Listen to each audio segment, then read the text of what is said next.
2025 ମସିହାରେ ଆସିଥିବା post vacancy ବିଷୟରେ 2025 ନ୍ୟୁ ଇୟର୍ରେ ନ୍ୟୁ ଜବ୍ ଭେକେନ୍ସି ବାହାରିଛି। ଆପଣମାନେ ଯଦି 5ଟି ଫର୍ମ ଆବେଦନ କରିବେ ଏଠାରେ ଚାକିରି କରିପାରିବେ। ଦେଖନ୍ତୁ 5ଟି ପୋଷ୍ଟ ଭେକେନ୍ସି ବହୁତ ଭଲ ଭଲ ପୋଷ୍ଟ ଭେକେନ୍ସି ବାହାରିଛି।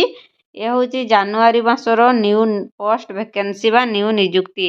ଦେଖନ୍ତୁ ବାହାରିଛି ଓଡ଼ିଶା ତହସିଲ ଅଫିସ ରିକ୍ରୁଟମେଣ୍ଟ 2025। ଯଦି ଆପଣ ତହସିଲ ଅଫିସରେ ଚାକିରି କରିବା ପାଇଁ ଚାହୁଁଛନ୍ତି ତେବେ ପୋଷ୍ଟ ଭେକେନ୍ସି ବାହାରିଛି।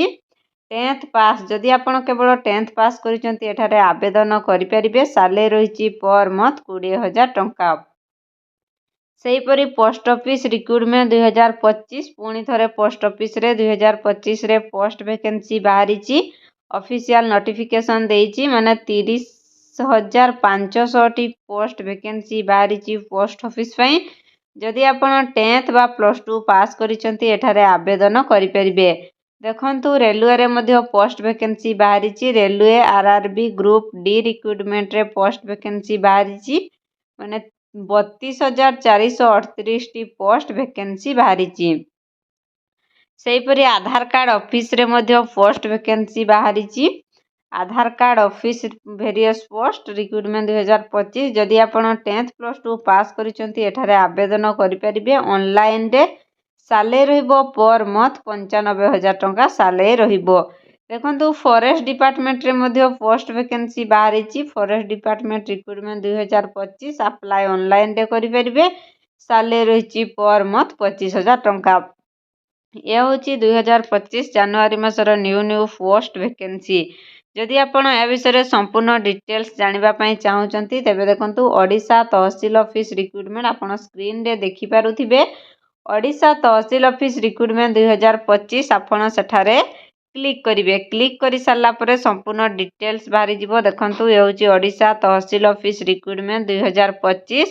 10th pass apply now. Salary ରହିଛି ପର ମନ୍ଥ 20,000 ଟଙ୍କା। ବହୁତ ଭଲ ସାଲେରୀ ରହିଛି। ଦେଖନ୍ତୁ ଅର୍ଗାନାଇଜେସନ ନେମ୍ ଦେଇଛି office of the collector and district magistrate ଯାଜପୁରରେ ପୋଷ୍ଟ ଭେକେନ୍ସି ବାହାରିଛି। Type of job contractual, category Odisha, government job, name of the post multitasking ଷ୍ଟାଫରେ ପୋଷ୍ଟ ଭେକେନ୍ସି ବାହାରିଛି। ଆପ୍ଲିକେସନ ମୋଡ୍ ଅଫଲାଇନରେ। Who can apply all Odisha candidate ଏଠାରେ ଆବେଦନ କରିପାରିବେ। Place of posting ଓଡ଼ିଶାରେ ହିଁ ପୋଷ୍ଟିଂ ରହିବ। ଲାଷ୍ଟ ଡେଟ୍ ରହିଛି 16 ଜାନୁଆରୀ 2025। ଜାନୁଆରୀ 16 ତାରିଖ ରହିଛି last date. Gender both male and female, ଉଭୟ ମହିଳା ଓ ପୁରୁଷ ଏଠାରେ ଆବେଦନ କରିପାରିବେ। ଏଜୁକେସନାଲ କ୍ୱାଲିଫିକେସନ ଦେଖନ୍ତୁ candidate should have completed 10th pass. ଯଦି ଆପଣ 10th ପାସ୍ କରିଛନ୍ତି ତାହେଲେ ଏଠାରେ ଆବେଦନ କରିପାରିବେ ବା ଚାକିରି କରିପାରିବେ। ଏଜ୍ ଲିମିଟ୍ ଦେଖନ୍ତୁ ମିନିମମ୍ ଏଜ୍ ଦେଇଛି 18 ବର୍ଷ, ମାକ୍ସିମମ୍ ଏଜ୍ ଦେଇଛି 45 ବର୍ଷ। 18 ବର୍ଷରୁ ଅଧିକ, 45 ବର୍ଷରୁ କମ୍ ହେଇଥିଲେ ଆପଣ ଏଠାରେ ଆବେଦନ କରିପାରିବେ ବା ଚାକିରି କରିପାରିବେ। କିଛି ପିଲାଙ୍କର ମାନେ ଗଭର୍ଣ୍ଣମେଣ୍ଟ ରୁଲ୍ ଅନୁସାରେ ଏଜ୍ ରିଲାକ୍ସେସନ ମଧ୍ୟ ରହିଛି। OBC ପାଇଁ 3 ବର୍ଷର, ST SC PWD ପାଇଁ 5 ବର୍ଷର, ଏକ୍ସ ସର୍ଭିସେସମ୍ୟାନ୍ ପାଇଁ 5 ବର୍ଷର, PWD ପ୍ଲସ୍ ST SC ପାଇଁ 15 ବର୍ଷର ଏଜ୍ ରିଲାକ୍ସେସନ ରହିଛି। ଦେଖନ୍ତୁ salary selection process walk in interview ହେବ ଆଉ ଡକୁମେଣ୍ଟ ଭେରିଫିକେସନରେ ଆପଣମାନଙ୍କୁ ସିଲେକ୍ସନ କରାଯିବ। ଆପ୍ଲିକେସନ ଫି, କୌଣସି କ୍ୟାଣ୍ଡିଡେଟ୍ ପାଇଁ ଆପ୍ଲିକେସନ ଫି ନାହିଁ ବା କୌଣସି କ୍ୟାଣ୍ଡିଡେଟ୍କୁ ଆବେଦନ ଫି ଦେବାକୁ ପଡ଼ିବ ନାହିଁ। ଆପଣମାନେ ଏଠାରେ ଫ୍ରିରେ ଆବେଦନ କରିପାରିବେ। ଦେଖନ୍ତୁ ଇମ୍ପୋର୍ଟାଣ୍ଟ ଡକୁମେଣ୍ଟ ସବୁ କ'ଣ କ'ଣ? କ୍ୱାଲିଫିକେସନ ସାର୍ଟିଫିକେଟ୍ ଦେବେ। ସାର୍ଟିଫିକେଟରେ ଡେଟ୍ ଅଫ୍ ବାର୍ଥ ଥିବ। 2 recent colour passport size photo, caste certificate ଦେଇପାରିବେ। ଆପଣ ଏହିସବୁ ଡକୁମେଣ୍ଟସ ହେଲେ ଆପଣ ଏଠାରେ ଆବେଦନ କରିପାରିବେ। Apply start date already start ହେଇଯାଇଛି 31 ଡିସେମ୍ବରରୁ। ଲାଷ୍ଟ ଅଛି 16 ଜାନୁଆରୀ 2025ରେ ଅଛି ଲାଷ୍ଟ ଡେଟ୍। ଆପଣ ଚାହିଁଲେ ଆବେଦନ କରିପାରିବେ। ଦେଖନ୍ତୁ ଇମ୍ପୋର୍ଟାଣ୍ଟ ଲିଙ୍କ ଲେଖା ହେଇଛି। ଆପଣ ନୋଟିଫିକେସନ PDF ଯଦି ଦେଖିବା ପାଇଁ ଚାହୁଁଛନ୍ତି, ଯେଉଁ ନୋଟିଫିକେସନ PDFରେ କ୍ଲିକ୍ ହର୍ ଲେଖା ହେଇଛି ଆପଣ ଏଠାରେ ଯଦି କ୍ଲିକ୍ କରିବେ ତେବେ ନୋଟିଫିକେସନ PDF ପାଇପାରିବେ। ଦେଖନ୍ତୁ ପୋଷ୍ଟାଲ ଆଡ୍ରେସ୍ ମଧ୍ୟ ଏଠାରେ ଦେଇଦେଇଛି। Postal address competent authority land acquisition officer civil collector Jajpur by register post speed post ସାହାଯ୍ୟରେ ଆପଣ କରିପାରିବେ। 16/1/2025 ତାରିଖରେ ଆପଣ स्पीड पोस्ट बा रजिस्टर पोस्ट करें। यही आड्रेस आपण मैंने पोस्ट करें। देखंतु ये हूँ नोटिफिकेशन पीडीएफ कलेक्टर जाजपुर रे पोस्ट वैकेंसी बाहरी वेबसाइट मध्य दे देइछि ईमेल मध्य दे देइछि ईमेल डीएम तापरे jajpur.nice.in वेबसाइट भी www.jajpurnic.in आपण चाहिले आवेदन करें। पूरा संपूर्ण डिटेल्स दे देइछि केवल आपण मैट्रिकुलेशन रे एही चाकरी करें। संपूर्ण डिटेल्स देइछि आपण नोटिफिकेशन पीडीएफ को संपूर्ण पढ़िबे देन आपण आवेदन करें। एहीपरि गोटे फॉर्म मिलूची आपण माने जनसेवा केन्द्र रे जाइकी आपण माने डाउनलोड करके आनी परिबे application form multi tasking staff रे ये आपण को संपूर्ण पढ़िबे देन आपण डिटेल्स पूरा डिटेल्स रे ना फिलअप करेंगे देन आपण एताकू नेकी आपण स्पीड पोस्ट बा रजिस्टर पोस्ट रे सबमिशन करेंगे।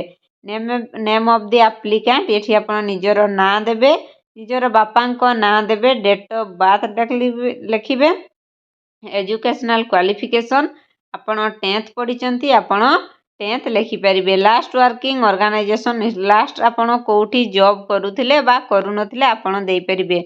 एठारे आपण प्रेजेंट एड्रेस देबे प्रेजेंट एड्रेस देई परिबे। एठारे आपण परमानेंट एड्रेस मध्ये देई परिबे। देखंतु कांटेक्ट नंबर निजर आपनकर फोन नंबर देई परिबे।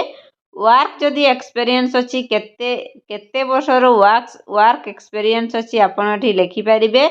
कोठी जॉब करुथिले आ डेट केबे पकेइबे आ सिग्नेचर एठी आपनकर निजर सिग्नेचर रहिबो।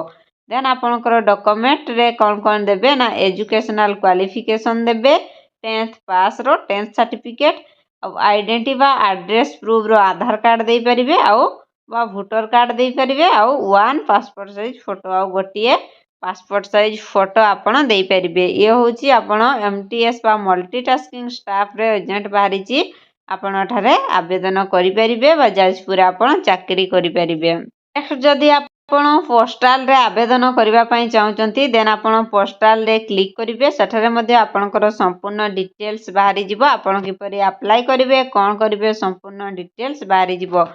आपण जोउटरे भी जॉब वैकेंसी माने जॉब जानिबा पई चाहउचंती आपण सेटरे क्लिक करिवे देन आपण संपूर्ण डिटेल्स जानि परिबे तापरे आपण आवेदन करि परिबे। जदि वीडियोटी भल लागिची वीडियोटी को लाइक करिवे निजो फ्रेंड्स को शेयर करिवे काहे कि ना आपण मानको फ्रेंड्स मानको जणैबे आपण मानकर जदि जॉब फ्रेंड्स मानकर जॉब दरकार थिबो ताले आपण माने सेमानको जणैले सेमाने मध्ये आपनकठू जानि पारिबे। तो वीडियोटी भल लागिथिले वीडियोटी को लाइक करिवे निजो फ्रेंड्स को शेयर करिवे। तो आज वीडियो रे एतिके विदाय नउची पुणे को न्यू जॉब वैकेंसी वीडियो नहीं आसीबी। नमस्कार रहली जय जगन्नाथ।